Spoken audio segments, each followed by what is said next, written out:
The spider എന്ന super hero മറ്റാരുമല്ല, അത് ബെൻ റൈലി തന്നെയാണെന്ന് കാറ്റ് അവളുടെ സാഹസിക ബുദ്ധിയോടെ മനസ്സിലാക്കി. പിന്നെ നമ്മൾ കാണുന്നത് നഗരത്തിലെ തിരക്കുകളിൽ നിന്നൊഴിഞ്ഞ് ഇരുളറഞ്ഞൊരു ഡൈനറിൽ ബെന്നും കാറ്റും മുഖാമുഖം ഇരിക്കുന്നതാണ്. അവരുടെ സംസാരത്തിൽ ഒരുതരം മരവിപ്പുണ്ട്. കാറ്റിൻ്റെ കണ്ണുകളിൽ ഉത്തരങ്ങൾക്കായുള്ള ദാഹമുണ്ട്. അവൾ പതിയെ ബെന്നിനോട് ആവശ്യപ്പെട്ടു, നിന്റെ കഥ എന്താണ്? നീ ആരാണ് എന്നോട് പറയണം. ബെന്നിൻ്റെ മുഖത്ത് നേരിയൊരു മടിയും വേദനയും നേരിളിച്ചു. അവന് ദീർഘനിശ്വാസം എടുത്തു. ഭൂതകാലത്തിൻ്റെ ഓർമ്മകൾ അവനെ വേട്ടയാടാൻ തുടങ്ങി. അവൻ യുദ്ധത്തിൻ്റെ നാളുകളിൽ നിന്ന് തൻ്റെ കഥ പറഞ്ഞു തുടങ്ങി. കിഴക്കൻ യൂറോപ്പിലെ മഞ്ഞുമൂടിയൊരു യുദ്ധഭൂമി. ജർമ്മൻകാരുടെ പിടിയിൽ നിന്നും ഒരു ചെറിയ നഗരത്തെ മോചിപ്പിക്കാൻ നിയോഗപ്പെട്ട ഒരു സൈനിക യൂണിറ്റിൻ്റെ ഭാഗമായിരുന്നു അന്ന് ബെൻ. വെടിവെച്ചുകളും പുകപടലങ്ങളും നിറഞ്ഞ ആ നഗരത്തിലൂടെ ബെന്നും കൂട്ടരും മുന്നേറുകയായിരുന്നു. തകർന്നടിഞ്ഞ കെട്ടിടങ്ങൾക്കിടയിലൂടെ അവർ ഒരു രഹസ്യ താവളത്തിൽ എത്തിച്ചേർന്നു. അവിടെ അവർ കണ്ട കാഴ്ച ഏതൊരു മനുഷ്യൻ്റെയും രക്തം മരവിപ്പിക്കുന്നതായിരുന്നു. ജർമ്മൻ സൈന്യം തടവുകാരായ സൈനികരെ, പ്രിസണേഴ്സ് ഓഫ് വാഴ്സിനെ വെച്ച് ഭയാനകരമായ പരീക്ഷണങ്ങൾ നടത്തുകയായിരുന്നു. അവിടെ മൃഗങ്ങളുടെ DNA-യും മനുഷ്യൻ്റെ ജീനുകളും തമ്മിൽ കലർത്തി ജനിതക മാറ്റങ്ങൾ വരുത്താനുള്ള ക്രൂരമായ മ്യൂട്ടേഷൻ പരീക്ഷണങ്ങളായിരുന്നു അത്. കൂട്ടിലടയ്ക്കപ്പെട്ട വിചിത്ര രൂപങ്ങൾ, വേദനയോടെ പൊളയുന്ന മനുഷ്യർ. ആ കാഴ്ച കണ്ട് സൈനികർ അക്ഷരാർത്ഥത്തിൽ ഞെട്ടിത്തരിച്ചുപോയി. അവിടെ വെച്ചാണ് ബെന്നിൻ്റെ ജീവിതം എന്നേക്കുമായി മാറി മറിയുന്നത്. ആ തടവുകാരിൽ ഒരാൾക്ക് പരീക്ഷണങ്ങളുടെ ഫലമായി പാതി മനുഷ്യൻ്റെയും പാതി ചിലന്തിയുടെ രൂപം ലഭിച്ചിരുന്നു. മരണക്കിടക്കിലായിരുന്ന ആ ചിലന്തി മനുഷ്യൻ പെട്ടെന്ന് ബെൻ്റെ നേർക്ക് ചാടി വീഴുകയും അവൻ്റെ കയ്യിൽ ആഴത്തിൽ കടിക്കുകയും ചെയ്തു. അപ്പോൾ തന്നെ അവനെ എവിടെ വെച്ച് കൊന്നെങ്കിലും കടിയേറ്റ തൊട്ടടുത്ത നിമിഷം ബെന്നിൻ്റെ ശരീരത്തിലേക്ക് എന്തോ അജ്ഞാതമായൊരു വിഷം അരച്ചിറങ്ങുന്ന പോലെ അവന് തോന്നി. അവൻ്റെ തല കറങ്ങാൻ തുടങ്ങി, കാഴ്ചകൾ മങ്ങാൻ തുടങ്ങി. ബോധം മറിയുന്ന അവസാന നിമിഷങ്ങളിൽ ഒരു സ്വപ്നത്തിലെന്ന പോലെ ബെന്നൊരു കാഴ്ച കണ്ടു. ആ സംഘർഷങ്ങൾക്കിടയിലും ബെന്നും സംഘവും രക്ഷിച്ച ആഡിസണും മറ്റുള്ളവരും, അതായത് ഫ്ലിൻറ്റ് മാർക്കോയും പുതുതായി കണ്ട ഇലക്ട്രയും ഉൾപ്പെടെയുള്ളവർ ഒരുമിച്ച് നിന്ന് ഫോട്ടോ എടുത്തിരുന്നു. ആ ഒരു ഫോട്ടോയാണ് മുന്നേ നമ്മൾ കണ്ടത്. അപ്പോൾ ഈ ഒരു കാലത്ത് ഇവരെല്ലാം ഒരുമിച്ച് തടവിലാക്കപ്പെട്ടവരായിരുന്നു എന്നിവിടെ ക്ലിയറാകുന്നു. ബെന്നിൻ്റെ മുഖത്ത് ഇപ്പോഴും ആ പഴയ ഭയത്തിൻ്റെ നിഴലുകൾ കാണാമായിരുന്നു.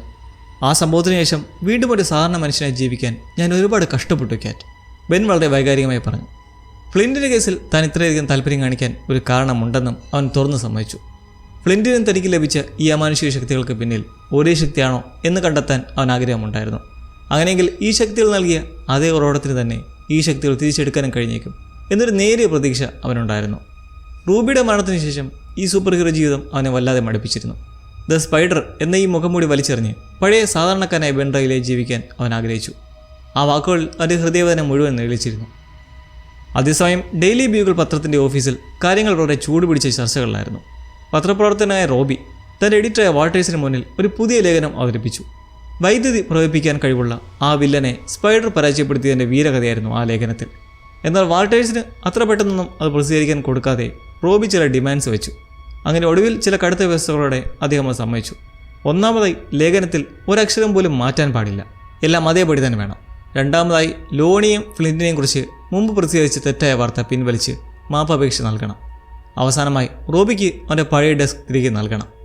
സത്യം പുറത്തു കൊണ്ടുവരാനുള്ള റോബിയുടെ പോരാട്ടത്തിലെ ഒരു വലിയ വിജയമായിരുന്നു അത്. ഇതിനിടയിൽ ഇരുണ്ട അധോലോകത്ത് പുതിയ ചില സഖ്യങ്ങൾ രൂപപ്പെടുകയായിരുന്നു. ഫ്ലിൻ ലോണിയെ രഹസ്യമായി ചെന്ന് കണ്ടു. നഗരത്തിലെ പ്രധാന അധോലോക നായകനായ സിൽവർ മെയിൻ അവർക്കൊരു വലിയ സ്ഥാനം മാറ്റിവെച്ചിട്ടുണ്ടെന്ന് ഫ്ലിൻറ്റ് അറിയിച്ചു. അധികാരത്തോടും പണത്തോടുമുള്ള ഫ്ലിൻറ്റിൻ്റെ ആർത്തി ഇവിടെ വ്യക്തമായിരുന്നു. എന്നാൽ ലോണിക്ക് ഇതിൽ താല്പര്യമില്ലായിരുന്നു. അവൻ സിൽവർ മെയിൻ്റെ വാഗ്ദാനം നിരസിച്ചു.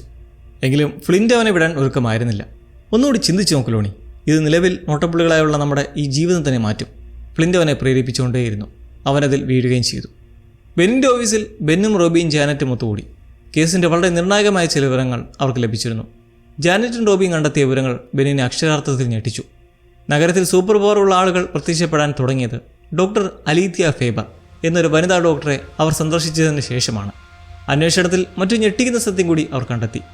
ജർമ്മനിയിലെ ആ പഴയ പ്രിസൺ ക്യാമ്പിനെക്കുറിച്ച് ഡോക്ടർ ഫേബറിന് കൃത്യമായി അറിയാമായിരുന്നു.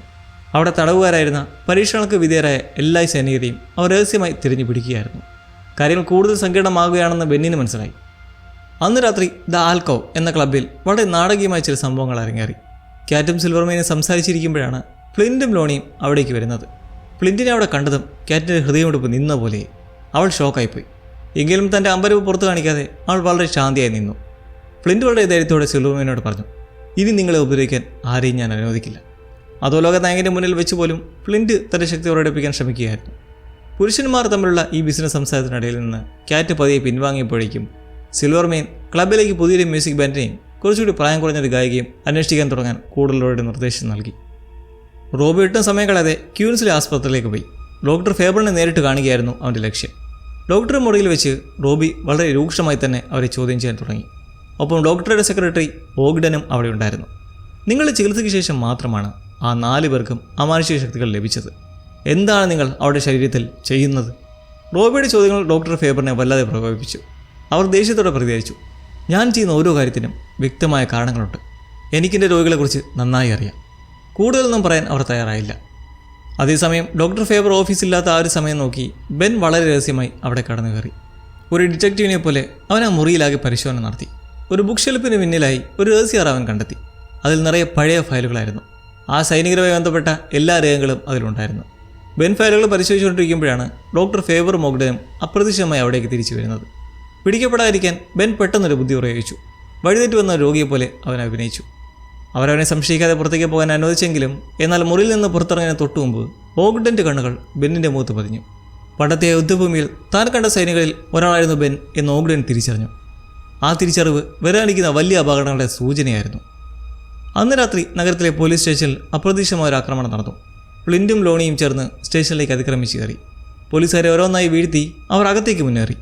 അവിടെ കനത്ത കാവലിൽ പാർപ്പിച്ചിരുന്ന മിസ്റ്റർ ലെയ്ഡൻ്റെ, അതായത് ഇടിമിന്നൽ ശക്തിയുള്ള ആളുടെ സെല്ലിന് മുന്നിലാണ് അവരെത്തിയത്. സിലോർമേന് ലെയ്ഡനെ നേരിട്ട് കാണാനുള്ള വഴിയൊരുക്കുകയായിരുന്നു അവർ. സിലോർമേൻ അവിടേക്കെത്തി ലെയ്ഡൻ്റെ വാഗ്ദാനം നൽകി. എൻ്റെ സംഘത്തിൽ ചേർന്നാൽ നിനക്ക് പണവും അധികാരവും ലഭിക്കും. ലെയ്ഡൻ ഒട്ടും ചിന്തിക്കാതെ ആ വാഗ്ദാനം സ്വീകരിച്ചു. അവർ അവൻ്റെ ചങ്ങലകൾ പൊട്ടിച്ചെറിഞ്ഞ് അവനെ അവിടെ നിന്ന് മോചിപ്പിച്ചു.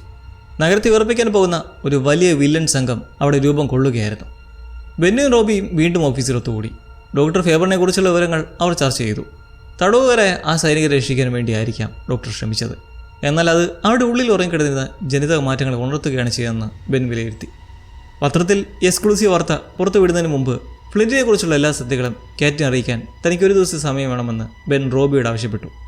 കാറ്റിനെ ഇനിയും ഇരുട്ടിൽ നിർത്താൻ അവന് കഴിഞ്ഞില്ല. റോബി ആകട്ടെ അവൻ്റെ സുഹൃത്തിന് അതിനുള്ള സമയം അനുവദിച്ച് കൊടുക്കുകയും ചെയ്തു.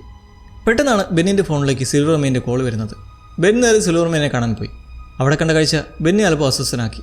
സിൽവർമേൻ്റെ പിന്നിലായി ഫ്ലിൻറ്റും ലോണിയും ലെയ്ഡനും അണിനിരന്നിരുന്നു. ഒരു വലിയ യുദ്ധത്തിനുള്ള തയ്യാറെടുപ്പിലായിരുന്നു അവർ. മേയറും ഞാനും തമ്മിലുള്ള ഈ യുദ്ധത്തിൽ സ്പൈഡർ ഇടപെടാൻ പാടില്ല. അവനോട് ഒഴിഞ്ഞു നിൽക്കാൻ പറയണം. സിൽവർമേൻ വളരെ ഭീഷണിയുടെ സ്വരത്തിൽ ബെന്നിനോട് പറഞ്ഞു. കാരണം സ്പൈഡർ ബെന്നിന് വേണ്ടി ഒരിക്കൽ താക്കി നൽകിയതല്ലേ അന്ന്. അപ്പോൾ ഈ രണ്ടുപേരും അടുത്ത ആൾക്കാരാണെന്ന് സിൽവർമേൻ വിശ്വസിക്കുന്നു. ബെൻ അതിനെ സമ്മതിച്ചു. അവിടെ നിന്ന് മടങ്ങാൻ നേരം ഫ്ലിൻറ്റ് ബെന്നിൻ്റെ അടുത്തേക്ക് വന്നു. കാറ്റിൻ്റെ കാര്യത്തിൽ നടന്ന സത്യങ്ങളൊക്കെ എനിക്കറിയാം ബെൻ. അന്ന് നീ അവളെ രക്ഷിച്ചതുകൊണ്ട് മാത്രം ഞാനിപ്പോൾ നിന്നെ വെറുതെ വിടുന്നു. ഇനി എൻ്റെ വഴിക്ക് വന്നാൽ ജീവനോടെ നീ ഉണ്ടാകില്ല. ഫ്ലിൻറ്റ് അവനെ മുന്നറിയിപ്പ് നൽകി. ബെൻ നേരെ പോയത് കാറ്റിൻ്റെ അടുത്തേക്ക് തന്നെയാണ്. അവളുടെ വീട്ടിലെത്തിയ ബെൻ വളരെ വിഷമത്തോടെ ആ സത്യം അവളോട് പറഞ്ഞു. ഫ്ലിൻറ്റ് അവൻ്റെ സൂപ്പർ പവറുകൾ ഉപയോഗിക്കുന്ന ഓരോ തവണയും അവൻ മരണത്തോട് കൂടുതൽ അടുക്കുകയാണ്. അവൻ്റെ ശരീരം അത് താങ്ങില്ല. ഈ വാർത്ത കാറ്റിനെ വല്ലാതെ തളർത്തി. അവൾക്കത് വിശ്വസിക്കാൻ കഴിഞ്ഞില്ല. ബെന്നോടെ അവൾ ബെന്നിനോട് അവിടെ നിന്ന് പോകാൻ ആവശ്യപ്പെട്ടു. എന്നാൽ ബെൻ പോകാൻ തയ്യാറായില്ല. അവൻ അവളുടെ കൈകൾ പിടിച്ച് പറഞ്ഞു, കാറ്റ്, റൂബിയും ഫ്ലിൻറ്റുമൊക്കെ ഇപ്പോൾ വെറും ഓർമ്മകൾ മാത്രമായി വരികയാണ്. അവർ പ്രേതങ്ങളെപ്പോലെയാണ്. എന്നാൽ നമുക്കിപ്പോഴും ഒരു ജീവിതമുണ്ട്. നമുക്കൊരുമിച്ച് പുതിയൊരു ജീവിതം തുടങ്ങാം. സാന്റോറിനിയിലേക്ക് പോകണമെന്നുള്ള അവളുടെ വലിയ സ്വപ്നം അവൻ ഓർമ്മിപ്പിച്ചു. നമുക്ക് ഈ നഗരം വിട്ട് എങ്ങോട്ടെങ്കിലും ഒളിച്ചോടാം, അവൻ യാചിച്ചു. ബെന്നിൻ്റെ സ്നേഹത്തിന് മുന്നിൽ കാറ്റിൻ്റെ മനസ്സലിഞ്ഞു. അവൾ അവനോടൊപ്പം പോകാൻ സമ്മതിച്ചു. അതവരുടെ ജീവിതത്തിലെ വളരെ മനോഹരമായൊരു മൊമെൻ്റായിരുന്നു. പിറ്റേന്ന് രാവിലെ ബെന്നും ജാനറ്റും ഒരുമിച്ച് പ്രഭാത ഭക്ഷണം കഴിക്കാൻ പോയി. ബെന്നിൻ്റെ മുഖത്തെ സന്തോഷം കണ്ട് അവനിൽ എന്തോ മാറ്റം വന്നായി ജാനറ്റിന് മനസ്സിലായി. കാറ്റ് മൊത്തമുള്ള തൻ്റെ പുതിയ പ്ലാനുകളെക്കുറിച്ച് ബെൻ അവളോട് പറഞ്ഞു. തൻ്റെ സുഹൃത്തിനൊടുവിൽ സമാനപരമായ ജീവിതം ലഭിക്കാൻ പോകുന്നില്ല. ജാനറ്റ് വളരെയധികം സന്തോഷിച്ചു. എന്നാൽ ആ സന്തോഷത്തിന് അധികം ആയുസ് ഉണ്ടായിരുന്നില്ല. ഫ്ലിൻറ്റിൻ്റെ അവസ്ഥ വളരെ മോശമായിക്കൊണ്ടിരിക്കുകയായിരുന്നു. അവനെ സഹായിക്കാൻ വേറെ വഴിയില്ലാതെ ലോണി നേരെ കാറ്റിൻ്റെ അടുത്തേക്ക് ചെന്നു. അങ്ങനെ കാറ്റ് വേഗം അവിടെ ഒളിത്താവളത്തിലേക്ക് എത്തിയപ്പോൾ അവിടെ വെച്ച് കാറ്റും ഫ്ലിൻറ്റും തമ്മിൽ വലിയൊരു വാക്ക് തർക്കമുണ്ടായി. നിനക്ക് വേണ്ടി ഞാൻ ആ സിൽവർമേനെ വരെ കൊല്ലാൻ തയ്യാറായിരുന്നു. പക്ഷെ നീ ഒരിക്കലും എന്നെ വിശ്വസിച്ചില്ല, എനിക്കൊരവസരം തന്നില്ല, ഫ്ലിൻറ്റ് രോഷത്തോടെ വിളിച്ചു പറഞ്ഞു. അവൻ ദേഷ്യത്തോടെ അവിടെ നിന്ന് ഇറങ്ങിപ്പോയി. ഫ്ലിൻറ്റിൻ്റെ അവസ്ഥ കണ്ട് ഹൃദയം തടഞ്ഞ കാറ്റ് അവരെ രക്ഷിക്കാൻ എന്തെങ്കിലും വഴിയുണ്ടോ എന്ന് ലോണിയോട് ചോദിച്ചു. അപ്പോഴാണ് ലോണി ആ രഹസ്യം പറയുന്നത്. ഡോക്ടർ ഫേബർ പറഞ്ഞത് ഒരേ ഒരു വഴി മാത്രമേ ഇനി ബാക്കിയുള്ളൂ എന്നാണ്. അത് സ്പൈഡറാണ്. സ്പൈഡറിൻ്റെ ജനിതകമാറ്റം തങ്ങളെ അപേക്ഷിച്ച് വളരെ സുസ്ഥിരമാണ്. അത് കൺട്രോൾഡ് ആൻഡ് ബാലൻസ്ഡ് ആയാണ് പ്രവർത്തിക്കുന്നത്. ആ രക്തത്തിൽ ഇവർക്കുള്ള മരുന്ന് കണ്ടെത്താൻ കഴിഞ്ഞേക്കും. എന്നാൽ സ്പൈഡർ ആരാണെന്ന് കണ്ടെത്താൻ കഴിയാത്തിടത്തോളം കാര്യങ്ങൾ ഇനിയും വഷളായിക്കൊണ്ട് തന്നെയിരിക്കും. ലോണിയുടെ വാക്കുകൾ കാറ്റിൻ്റെ മനസ്സിൽ വലിയൊരു ആശയക്കുഴമ്പ് സൃഷ്ടിച്ചു. ആശുപത്രിയിൽ ഡോക്ടർ ഫേബറും ഓഗ്ഡനും തങ്ങളുടെ സാധനങ്ങളെല്ലാം പാക്ക് ചെയ്ത് അവിടെ നിന്ന് രക്ഷപ്പെടാനുള്ള തയ്യാറെടുപ്പിലായിരുന്നു. അപ്പോഴാണ് കാറ്റ് അവിടേക്ക് ഓടിയെത്തുന്നത്. അവൾ ഡോക്ടറോട് കെഞ്ചി ചോദിച്ചു, ഫ്ലിൻറ്റിനെയും മറ്റുള്ളവരെ രക്ഷിക്കാനുള്ള നിങ്ങളുടെ പരീക്ഷണത്തിൽ സ്പൈഡറിന് ഒരാപത്തും വരില്ലെന്ന് നിങ്ങൾക്ക് വാക്ക് തരാൻ കഴിയുമോ? ഡോക്ടർ ഫേബർ ഒരു മടിയും കൂടാതെ സമ്മതിച്ചു. ഫ്ലിൻറ്റിനോടുള്ള സ്നേഹവും അവനെ രക്ഷിക്കണമെന്ന അന്ധമായ ആഗ്രഹവും കാരണം ക്യാറ്റ് ആ വലിയ ചതി ചെയ്യാൻ തീരുമാനിച്ചു. അവൾ ഡോക്ടർ ഫേബറിനോട് ആ വലിയ സത്യം വെളിപ്പെടുത്തി. ബെന്നാണ് സ്പൈഡർ. തൻ്റെ പുതിയ കാമുകൻ്റെ ജീവൻ പണയിപ്പിച്ചുകൊണ്ട് അവൾ ഫ്ലിൻറ്റിനെ രക്ഷിക്കാൻ ശ്രമിക്കുകയായിരുന്നു.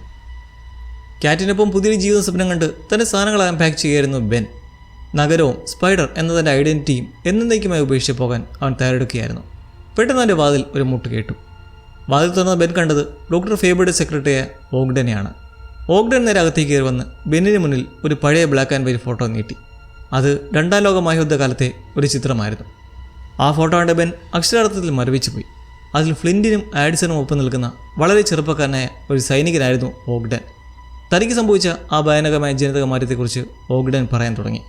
എൻ്റെ ശരീരത്തിലെ കോശങ്ങൾ സാധാരണ മനുഷ്യരെക്കാൾ വളരെ വേഗത്തിലാണ് പ്രായമാകുന്നത്. കാഴ്ചയിലൊരു വൃദ്ധനെ പോലെ തോന്നുമെങ്കിലും എനിക്ക് വെറും 36 വയസ്സ് മാത്രമേ ആയിട്ടുള്ളൂ.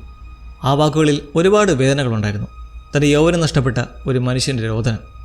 ബെൻ അവനെ ആശ്വസിപ്പിക്കാനായി അകത്തേക്ക് വിളിച്ച് ഒരു ഡ്രിങ്ക് നൽകി. അപ്പോഴാണ് ഓഗ്ഡൻ തൻ്റെ വരവിൻ്റെ യഥാർത്ഥ ഉദ്ദേശം വെളിപ്പെടുത്തിയത്. നീയാണ് സ്പൈഡർ എന്ന് എനിക്കറിയാം ബെൻ. അത് കേട്ട് ബെൻ ഞെട്ടി. ഡോക്ടർ ഫേബറിനെതിരെയുള്ള റോബിയുടെ പത്രവാർത്ത എങ്ങനെയെങ്കിലും തടയണമെന്ന് ഓഗ്ഡൻ ആവശ്യപ്പെട്ടു. കാരണം ഡോക്ടർ ഫേബർ മാത്രമാണ് തൻ്റെ അസുഖം ഭേദമാക്കാൻ കഴിയുന്ന ഏക വ്യക്തി. ആ ഒരു വാർത്ത വന്നാൽ ഡോക്ടർക്ക് പരീക്ഷണങ്ങൾ തുടരാൻ കഴിയില്ല. അത് തൻ്റെ മരണത്തിന് കാരണമാകുമെന്നും അവൻ പറഞ്ഞു. എന്നാൽ ബെൻ അതിന് തയ്യാറായില്ല. താൻ ഈ നഗരം വിട്ടു പോവുകയാണെന്നും സ്പൈഡർ എന്ന മുഖംമൂടി എന്നേക്കുമായി ഉപേക്ഷിക്കുകയാണെന്നും അവൻ തീർത്തു പറഞ്ഞു. കാര്യങ്ങൾ തൻ്റെ വഴിക്ക് നടക്കില്ലെന്ന് മനസ്സിലാക്കിയ ഓഗ്ഡൻ പെട്ടെന്നൊരു സിറിഞ്ചെടുത്ത് ബെന്നിലേക്ക് കുത്തിവെച്ചു. മരുന്നിൻ്റെ ശക്തിയിൽ ബെന്നിൻ്റെ ബോധം മറിഞ്ഞു. അവൻ തറയിലേക്ക് കുഴഞ്ഞു വീണു. ബെൻ കണ്ണുറക്കുമ്പോൾ അവൻ തികച്ചും അപരിചിതമായ ഇരുണ്ട ഒരു ലാബിലായിരുന്നു. ഒരു വലിയ ഇരുമ്പ് കട്ടിലിൽ അവൻ്റെ കൈകാലുകൾ ബന്ധിക്കപ്പെട്ടിരുന്നു. അവനൊട്ടും അനങ്ങാൻ കഴിയുന്നുണ്ടായിരുന്നില്ല. ഡോക്ടർ ഫേബർ അവൻ്റെ അടുത്തേക്ക് വന്നു. അവളുടെ കണ്ണുകളിൽ ഒരുതരം ഭ്രാന്തമായ തിളക്കമുണ്ടായിരുന്നു. സ്പൈഡറിൻ്റെ ശരീരത്തിൽ താൻ നടത്താൻ പോകുന്ന പരീക്ഷണങ്ങളെക്കുറിച്ച് അവർ വളരെ കൂളായി അവനോട് പറയാൻ തുടങ്ങി. ഇത് കേൾക്കുമ്പോൾ ബെന്നിൻ്റെ മനസ്സിലേക്ക് വീണ്ടും ഫ്രാൻസിലെ ആ പഴയ യുദ്ധഭൂമിയിലെ ഓർമ്മകൾ ഇരച്ചെത്തി. അന്ന് ആ ഒരു മ്യൂട്ടൻ പേഷ്യൻ്റെ കടിയേറ്റതിന് ശേഷം അവൻ്റെ ശരീരത്തിൽ സംഭവിച്ച മാറ്റങ്ങൾ അവനെ ഭയപ്പെടുത്തുന്നതായിരുന്നു. അവൻ്റെ കൈകാലുകൾ അനിയന്ത്രിതമായി വിറയ്ക്കാൻ തുടങ്ങി. പിന്നീട് അത് ചലിക്കാൻ തുടങ്ങി. അവൻ്റെ കൈത്തണ്ടയിലെ ഒരു മുറിവിൽ നിന്നും ചിലന്തി വല പോലെയുള്ള ഒരു ദ്രാവകം പുറത്തേക്ക് ഒഴുകാൻ തുടങ്ങി. അന്ന് ആർമിയിലെ ഡോക്ടർമാരും അവനെ ഒരു മനുഷ്യനായിട്ടല്ല, മറിച്ചൊരു പരീക്ഷണ വസ്തുവായി മാത്രമാണ് കണ്ടത്. അവരവനിൽ പലവിധ ടെസ്റ്റുകളും നടത്തി. ആ പഴയ ഭയവും വേദനയും വീണ്ടും ബെന്നിനെ വേട്ടയാടി. വർത്തമാനകാലത്തിലേക്ക് തിരികെ വരുമ്പോൾ ഡോക്ടർ ഫേബർ അവനോട് പറയുന്നാകട്ടെ, നിന്നെ ഒരു ആയുധമാക്കാൻ ശ്രമിച്ച ആ പട്ടാള ഡോക്ടർമാരെ പോലെയല്ല ഞാൻ എന്നും. എന്നിട്ട് അവർ ഏറ്റവും വലിയ രഹസ്യം വെളിപ്പെടുത്തി. ഓഗ്ഡൻ എൻ്റെ മകനാണ് ബെൻ. അവനെ രക്ഷിക്കാൻ ഞാൻ ഏതറ്റം വരെയും പോകും. എന്നാൽ അതിനേക്കാൾ വലിയ ഞെട്ടൽ ബെന്നിനെ കാത്തു വെച്ചിട്ടുണ്ടായിരുന്നു. നീയാണ് സ്പൈഡർ എന്ന് ഞങ്ങളോട് പറഞ്ഞത് വേറെ ആരുമല്ല, നിന്റെ പ്രിയപ്പെട്ട ക്യാറ്റ് തന്നെയാണ്. ആ വാക്കുകൾ ബെന്നിൻ്റെ ഹൃദയത്തിൽ ഒരു കടാര പോലെയാണ് തറച്ചു കയറിയത്. താൻ ജീവന തുല്യം സ്നേഹിച്ച, ഒന്നിച്ച് ജീവിക്കാൻ കൊതിച്ച ക്യാറ്റ് തന്നെ ചതിച്ചിരിക്കുന്നു. ആ വേദനയിൽ പിഴയുന്നതിനിടയിൽ ഡോക്ടർ ഫേബർ അവൻ്റെ ശരീരത്തിൽ നിന്നും വലിയൊരളവിൽ രക്തം വലിച്ചെടുത്തു. ആ ക്ഷീണത്തിൽ അവൻ വീണ്ടും അബോധാവസ്ഥയിലായി. കുറച്ച് സമയത്തിനു ശേഷം ഡോക്ടർ ഫേബർ വീണ്ടും ആ മുറിയിലേക്ക് വന്നു. ബെന്നിൻ്റെ കരളിൽ നിന്നും ചില ജനിതക വസ്തുക്കൾ വേർതിരിച്ചെടുക്കാനായിരുന്നു അവരുടെ പ്ലാൻ. അവളും ഓഗ്ഡനും ചേർന്ന് അവന് മറ്റൊരു മരുന്ന് കൂടി കുത്തിവെച്ചു. അവനെ ഒരു ഓപ്പറേഷൻ തിയേറ്ററിലേക്ക് മാറ്റി. അനസ്തേഷ്യയുടെ മയക്കത്തിൽ ബെൻ അതിഭയാനകമായ പല ദുസ്വപ്നങ്ങളും കണ്ടു. വേദനയോടെ അവന് വീണ്ടും ഉണർന്നു. അപ്പോഴും അവൻ ആ കിടക്കയിൽ ബന്ധിക്കപ്പെട്ട നിലയിലായിരുന്നു. ബെന്നിൻ്റെ ശരീരത്തിൽ നിന്നും എടുത്ത വസ്തുക്കൾ മൈക്രോസ്കോപ്പിലൂടെ പരിശോധിക്കുകയായിരുന്നു ഫേബർ. അതിൽ വളരെ വിചിത്രമായി തിളങ്ങുന്ന ചില കണങ്ങൾ അവർ കണ്ടെത്തി.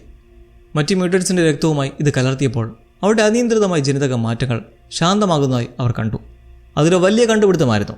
കാത്തിരുന്ന ആ നിമിഷം വന്നെത്തി. ഫേബർ ആ മരുന്ന് തൻ്റെ മകനായ ഓഗ്ഡനിൽ കുത്തിവെച്ചു. അത്ഭുതകരമെന്ന് പറയട്ടെ, നിമിഷങ്ങൾക്കകം ഓഗ്ഡൻ്റെ ശരീരത്തിലെ ചുളിവുകൾ മാറി അവൻ തൻ്റെ യഥാർത്ഥ യൗവനത്തിലേക്ക് തിരിച്ചു വന്നു. ആ അമ്മയും മകനും സന്തോഷം കൊണ്ട് കെട്ടിപ്പിടിച്ചു. എന്നാൽ ഡോക്ടർ ഫേബറുടെ സന്തോഷത്തിന് പിന്നിൽ മറ്റൊരു ക്രൂരമായ ലക്ഷ്യം കൂടി ഉണ്ടായിരുന്നു. ഇനി നമുക്ക് ഇവിടെ നിന്നും രക്ഷപ്പെടാം. പക്ഷേ പോകുന്നതിന് മുമ്പ് ഇവനെ, ബെന്നിനെ കൊല്ലണം. എങ്കിൽ മാത്രമേ നമുക്ക് ജയിലിൽ കിടക്കാതെ രക്ഷപ്പെടാൻ കഴിയൂ.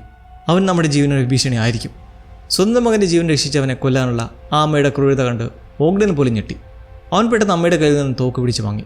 ഇത് ഞാൻ ചെയ്തോളാം, അവൻ പറഞ്ഞു. ഇതൊക്കെ നടക്കുമ്പോൾ ബെൻ വെറുതെ കിടക്കുകയായിരുന്നില്ല. തൻ്റെ കൈകളിലെ ബന്ധനങ്ങൾ അവൻ പതിയെ അയർത്തി കൊണ്ടുവന്നു. തൻ്റെ സവിശേഷമായ ചിലന്തി വല ഉപയോഗിച്ച് അവൻ വളരെ വിദഗ്ധമായി വിലങ്ങിൻ്റെ താക്കോൽ കൈക്കലാക്കി. അവൻ സ്വയം മോചനായി അവിടെ നിന്ന് രക്ഷപ്പെടാൻ ശ്രമിക്കുന്നതിനിടയിൽ ഓഗ്ഡൻ അവൻ്റെ മുന്നിൽ തോക്കുമായി വന്നു നിന്നു. ഇരുവരും മുഖാമുഖം നിന്നു. എന്നാൽ ബെൻ ഒരപകടവും ചെയ്യാൻ പോലെന്ന് മനസ്സിലായ ആ നിമിഷം ഓഗ്ഡൻ തൻ്റെ തോക്ക് താഴെയിട്ടു. യുദ്ധഭൂമിയിൽ വെച്ച് അന്ന് ബെൻ തൻ്റെ ജീവൻ രക്ഷിച്ചതാണ്.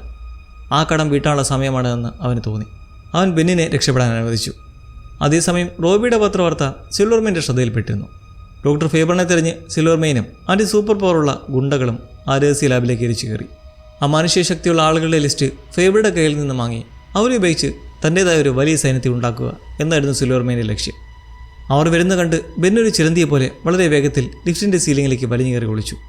ഓഗ്ഡൻ ബെന്നിന് പുറത്തേക്കുള്ള വഴി കാണിച്ചു കൊടുത്തതിന് ശേഷം തൻ്റെ അമ്മയെ രക്ഷിക്കാനായി തിരികെ താഴേക്ക് പോയി. താഴെ കാര്യങ്ങൾ കൈവിട്ടു പോവുകയായിരുന്നു.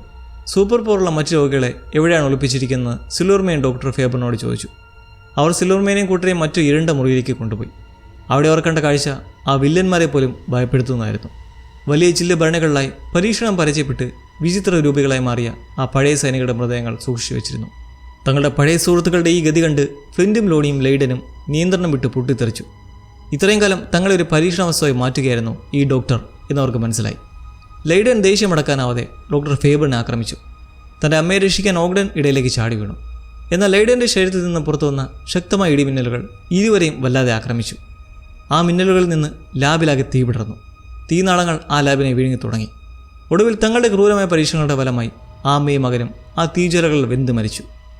സിൽവർമെയിനും അവൻ്റെ ആളുകളും ജീവനും കൊണ്ട് അവിടെ നിന്ന് രക്ഷപ്പെടുമ്പോൾ മറുവശത്ത് ബെൻ തീ പടരുന്നതിന് മുമ്പ് തന്നെ തൻ്റെ സ്യൂട്ടും മാസ്കും സ്വന്തമാക്കി. പോകുന്നതിന് മുമ്പ് അവൻ മറക്കാതെ ഡോക്ടർ ഫേബർ ഉണ്ടാക്കിയ ആ മരുന്നിൻ്റെ ആൻറ്റിഡോട്ടിൻ്റെ സെൻസസ് വന്ന് ആ കുപ്പിയും കൈക്കലാക്കി.